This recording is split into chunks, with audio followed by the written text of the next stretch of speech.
the Igbo gay man who is sexy, glowy, juicy, moisturized, hydrated, and unbothered, protected by my ancestors, divinely protected, doing what needs to be done. I am going out with my man. We are driving to pick up a friend and we will go and hang out and do some really nice things. You know what husbands do? Yes. The weather is really, really nice today. Absolutely amazing for spring. We're waiting on this weird traffic here because there's a construction going on. Come with me and go and do the Igbo gay things that I do with me. Okay, let's go.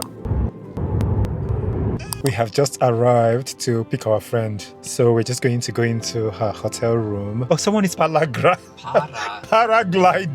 Paragliding. Oh my God. This hotel is facing a really, really beautiful mountain. We're just going to go in there to see her. Okay. Yes.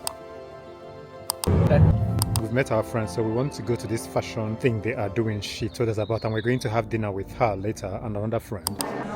The fashion event I was talking about was not fashion event. It was arts and crafts. Arts and crafts. That's what it was. So weird, but we did it. We're going to dinner.